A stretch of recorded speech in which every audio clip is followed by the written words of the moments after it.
안녕하세요. 매일 새로운 사연을 전하는 읽어주는 사연 라디오입니다. 구독과 좋아요, 많은 공유 부탁드립니다. 오늘의 사연 안녕하세요. 시어머니나 신우 시집살이 때문에 고생하시는 분들 사연은 많이 들어봤는데 저는 모실 시어머니도 없고 잔소리할 신우도 없는데도 시아버지 시집살이 할 고민에 결국 이렇게 용기 내서 사연 적어봅니다. 정말 앞으로가 막막할 지경입니다. 저는 결혼을 앞두고 있는 28살 여자입니다.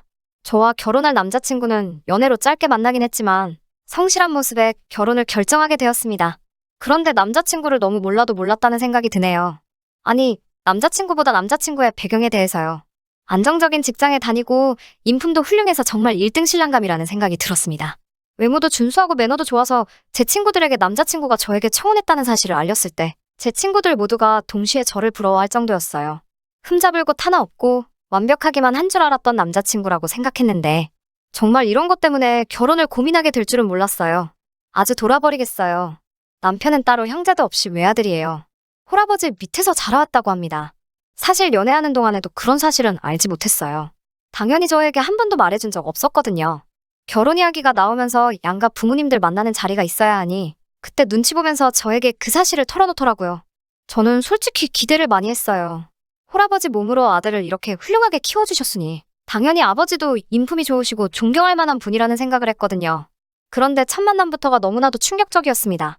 남편의 아버지를 만나기로 한 전날 제가 부주의하게 돌아다니다가 펄펄 달궈진 고데기를 떨어뜨려서 무릎 아랫부분과 종아리 근처에 화상을 입었어요.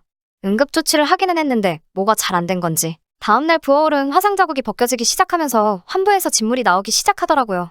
화상 입은 곳도 아프긴 했지만 그래도 모처럼 처음 아버님을 만나기로 한 날인데 도무지 남자친구한테 날짜를 미루자고 말을 꺼낼 수가 없더라고요. 제가 부주의했던 것이기도 하고 아버님도 일부러 시간을 내주신 걸 텐데 크게 다치지도 않은 것 가지고 엄살 부린다고 안 좋게 보실 수도 있겠다는 생각이 들어서요. 평소에는 하늘하늘한 밝은 원피스를 즐겨 입는데 그 다음 날만큼은 옷을 더럽히기 싫어서 바지를 입게 되었어요. 화상 입은 곳은 반창고를 붙여놓기는 했지만 걸을 때마다 바지에 쓸리면 아파서 하는 수 없이 바지단을 접어 올리고 밖으로 나갔습니다. 약속 장소는 유명한 모호텔 뷔페였습니다. 저는 남자친구와 미리 만나서 일찍 도착을 했어요. 시아버지를 기다리고 있는데 오시기로 1시간이 지났는데 오시지 않더라고요. 조금 늦으시는가 보다 생각하고 남자친구와 수다를 떨면서 기다리고 있었는데 약속한 시간보다 30분이 지나서야 시아버지가 도착을 하셨습니다. 제가 약속 시간 같은 거에 칼 같은 면이 있고 개인적으로 시간을 못 맞추는 사람들을 좋게 보는 편은 아니에요. 친구들을 만날 때나 남자친구를 만날 때도 약속 시간을 어기면 화를 많이 내는 편이거든요. 그래도 남자친구 아버님이기도 하고 무슨 사정이 있었겠지 하고 그런 성질은 부리지 않았어요. 남자친구도 그런 제 성질을 알기에 안절부절했었는데 제가 아무 말도 안 하는 걸 보고 슬쩍 고맙다고 하더라고요. 남자친구 아버님은 선이 굵고 강한 인상을 가졌지만 호감이 가는 미남형 얼굴이셨어요. 머리 색깔도 보통은 염색을 하실 텐데 흰머리를 아주 멋지게 넘기셔서 옷도 과하지 않게 세련되게 입으신 게 멋부리는 것도 좋아하시는 것처럼 보였습니다. 흰머리 관리도 잘 하시는 건지 보라색 느낌이 나는 게 아니라 정말 깔끔한 흰머리였어요. 남자친구의 외모가 딱 아버님에게서 왔구나 하는 생각이 들었습니다. 호쾌하게 웃으시며 늦어서 미안하다고 사과를 하시는데 사과하면서 하시는 말씀이 조금 마음에 걸렸어요. 아니, 도로에 김 여사들이 하라는 밥솥 운전은 안 하고 죄다 밖으로 기어나와서 길을 꽉 막아버렸지 뭐냐? 라고 하시면서 아주 꽉 막힌 아줌마들 구멍을 뚫어주며 오느라 늦어버리고 말았구나. 라고 하시며 재미 하나도 없는 농담으로 자리에 늦으신 걸 무마하려고 했어요. 여자를 내리깔고 하는 그 말도 듣기가 싫었지만 제가 김 여사라는 단어도 별로 안 좋아하거든요. 저희 어머니가 김씨인 것도 있고 사실 여자분들 중에서 그렇게 김 여사 운운하면서 여성을 비하하는 듯이 말하는 걸 좋아할 사람이 어디 있겠어요? 아무리 제가 결혼을 생각하는 남자의 아버지이지만 도를 지나치신 발언에 기분이 많이 안 좋았어요. 그래도 처음 뵙는 자리이기도 하고 아직 남자친구의 아버님에 대해서 하나도 모르니 그 대사는 마음에 묻어두기로 했습니다. 식사를 시작하기 전에 인사를 드리고 간단히 자기소개를 하고 있었어요. 아버님은 첫 만남이니 자세한 소개는 할 필요 없다고 여유로운 말투로 앞으로 천천히 알아가면 되지 않겠냐고 자기가 늦어서 배들 많이 고팠을 테니 식사들 시작하자고 하시는데 그런데 말씀하시는 아버님의 시선이 제 얼굴이 아니라 다른 쪽을 보고 계셨습니다. 고개를 살짝 내리깔고 쳐다보고 계시는 방향을 보아하니 거긴 제 가슴 쪽이었어요. 아버님의 시선이 느껴져서 민망해하고 있는데 대뜸 둘이서 나중에 아이가 생기면 그 애가 배고플 일은 없겠구만? 하고 껄껄 웃으시더라고요. 정말 하나도 재미없는 농담이라 정색을 했어요. 아버님은 제가 정색하는 걸 못 봤는지 흥얼거리면서 음식을 가지러 가시더라고요. 남자친구한테 아버님이 초면에 조금 무례하신 것 같다고 솔직히 말했어요. 남자친구는 애써 저보고 참으라고 말하면서 알고 보면 정도 많고 좋은 분이라고 이제 처음 본 거지 않냐고 저를 달래더라고요. 난감해하는 모습을 보니 아버지가 평소 언행이 어떤지는 진작에 알고 있던 눈치였고 제가 이해해주기를 바랬나 봅니다. 남자친구 말도 틀린 말이 아니고 속으로는 제가 혹시 아버님이 약속 장소에 늦은 것 때문에 이렇게 하시는 말 하나하나가 내 신경을 거슬리게 하는 건가? 하는 생각을 했고 남자친구 체면도 생각해서 참기로 했습니다. 저희도 자리에서 일어나서 음식을 뜨러 가기로 했어요. 유명한 호텔 뷔페라 그런지 먹을 게 많아서 일단 음식을 뜨지 않고 한 바퀴 먼저 돌고 먹고 싶은 것 위주로 고르려고 했습니다. 남자친구는 저랑 음식 취향이 조금 다른 편이어서 저 때문에 괜히 기다리지 말고 먼저 가서 먹고 싶은 거 가지고 식사를 시작하라고 했어요. 천천히 뷔페 한 바퀴를 돌며 음식 구경을 하고 있는데 아버님이 저한테 슬쩍 다가오시더니 우리 며느리는 남자를 구하나? 라고 물어보시더라고요. 무슨 말인지 몰라서 네? 하고 대답을 했는데 제가 화상 때문에 바지를 한쪽만 걷어올린 걸 보고는 다리 한쪽만 걷어올리고 있으면 남자를 구한다는 뜻인 것도 모르나? 하면서 또 껄껄 웃으며 음식을 들고 자리로 가시더라고요.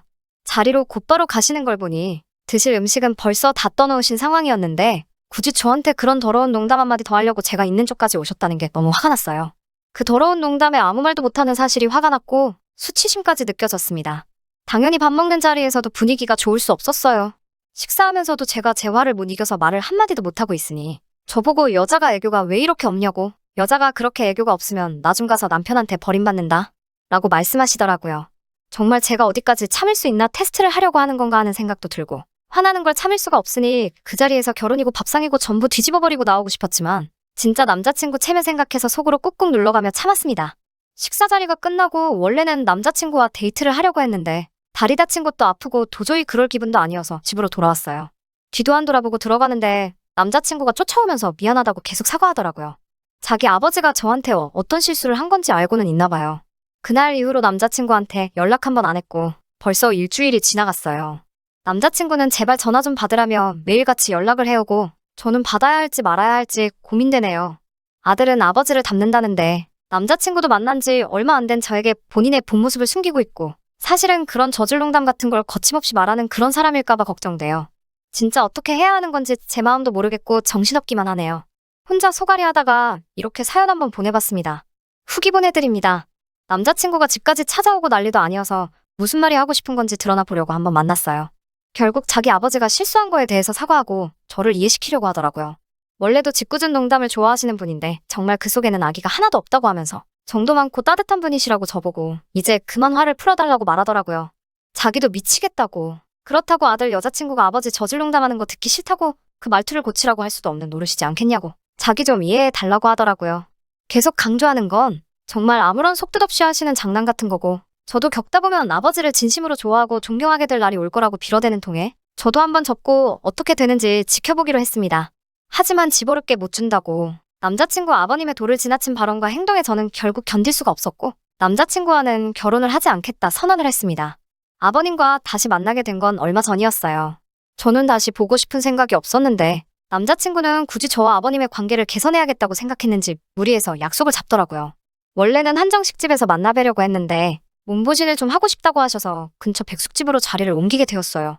메뉴가 여러 가지가 있었는데 세 사람 모두 해신탕으로 통일을 했습니다. 해신탕 다들 아시죠? 일반적인 삼계탕에다가 문어랑 전복 같은 게 추가로 들어간 거예요. 제일 비싼 메뉴라서 그걸로 골랐습니다. 아무튼 음식 주문을 받는데 주문을 받으러 온 사람이 조금 나이가 어려 보이는 여자였어요. 대학생이 아르바이트로 일을 하고 있는 건지 부모님 가게를 돕고 있는 건지는 몰랐지만 저보다도 훨씬 어려 보였습니다. 어린 나이에 벌써부터 이런 일 하고 있는 걸 보니 저한테는 그 모습이 그렇게 예뻐 보일 수가 없더라고요. 아버님은 제가 아버님 때문에 남자친구와 싸웠다는 사실은 인지조차 못하고 계셨는지 주문받으러 온 그녀가 오자마자 또 당당하게 농담을 시작하시더라고요. 아가씨, 이 집 백숙은 연계를 쓰나? 라고 물어보시더라고요. 주문받던 그 여자는 똘망똘망하게 저희는 토종닭을 써서 연계는 쓰지 않는다고 대답을 했어요. 그러자 아버님이 실망스러운 표정을 짓더니 여자든 닭이든 젊고 어린 게 맛있는 법인데 라면서 말도 안 되는 농담을 또 하시더라고요. 주문받던 여자는 그런 농담이 익숙했는지 대수롭지 않게 토종닭이라서 조금 질기다는 느낌을 받을 수도 있는데 연계보다 훨씬 몸에 좋은 거예요, 사장님. 하고 아무렇지 않게 지나가더라고요. 저한테 한 농담도 아닌데 저한테는 엄청나게 거슬렸는데 또 주문받는 여자는 대수롭지 않게 넘어가니 남자친구 말대로 제가 과민 반응을 하는 건가? 하는 생각이 들기도 했습니다. 그리고 나서는 음식이 나오기 전까지 혼자서 남자친구 키워오시며 힘들었던 이야기를 하는데 저를 거슬리게 만드는 그런 농담을 빼고 하시는 정상적인 말씀을 들으니 고생도 많이 하셨고 엄청 열심히 사신 분이라는 생각도 들고 남자친구 말대로 제가 속이 좁고 아버님은 사실 좋은 사람이 맞는 건가 하는 생각도 들었어요.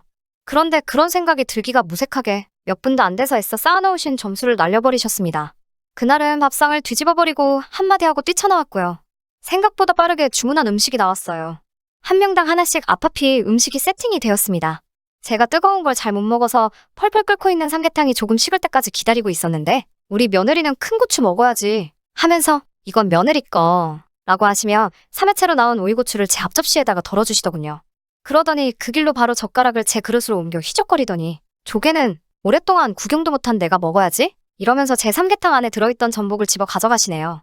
펄펄 끓는 삼계탕을 던져버리고 싶었는데 그렇게 하면 소송에 걸릴까 싶은 생각에 그러지는 못하고 들고 있던 숟가락 던져버리면서 그만 좀 하라고 소리 지르고 그냥 밖으로 뛰쳐나왔습니다. 남자친구는 그 길로 뛰쳐나와서 저를 잡더라고요. 제가 참다 도저히 견딜 수가 없어서 일어난 거고 앞으로 볼 일도 없을 거라고 말하니 아버지가 저를 편하게 해주고 싶어서 농담한 걸 가지고 도대체 왜 그렇게 예민하게 반응을 하냐며 이해가 안 간다는 식으로 말을 했습니다. 너는 어떻게 그게 아무렇지도 않을 수가 있냐고. 하나를 보면 열을 안다고. 저런 농담이 별것도 아니라는 식으로 받아들이는 너도 문제가 있는 거라고 한마디 해줬어요. 아무리 어른이고 농담이라고 해도 듣는 사람 기분을 봐가면서 정도껏 해야지 재밌는 농담이 되는 거고 그 도가 지나치면 그 순간부터는 농담이 아니라 희롱이라고 말해줬어요. 오빠도 똑같다고. 저런 농담을 듣고 아무렇지도 않다는 건 오빠도 나중에는 나한테 저런 농담 서스럼 없이 해도 된다고 생각하는 거 아니냐고. 결혼이 문제가 아니라 연애하는 것도 다시 생각해보고 싶다고 말하고 저 혼자 집으로 돌아왔습니다.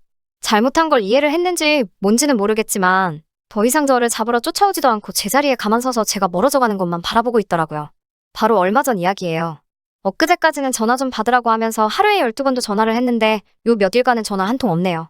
아버지 버릇을 고쳐놓겠다고 해도 저는 다시 만날 생각이 없습니다. 언젠가는 남자친구도 제가 한 말이 무슨 뜻인지 이해할 날이 올 거예요. 개인적인 생각이지만 이런 식으로 결혼할 여자 2~3명 정도 더 놓치고 나서 이해하겠지만요. 사실 싱숭생숭하고 안타깝기도 합니다. 정말 짧은 연애 기간 동안 결혼까지 결심하게 할 정도로 하나도 모자란 점이 없는 사람이었는데 말이에요. 시월드 하지만 이런 일로도 파혼을 하는 사람이 있네요. 그리고 그런 사람이 바로 저라는 것도 참 웃기는 일이에요. 아직도 생각하면 화가 나기도 하면서 한편으로는 안타까울 때도 있습니다. 앞으로 저한테 좋은 일 생기고 더 좋은 사람들과 가족들을 만날 수 있게 다들 응원해주시고 이야기는 여기서 끝내도록 하겠습니다. 긴 이야기 들어주셔서 감사합니다. 오늘의 사연은 여기까지입니다. 구독과 좋아요, 알람 설정해주시면 앞으로 더 좋은 사연으로 찾아오겠습니다. 감사합니다.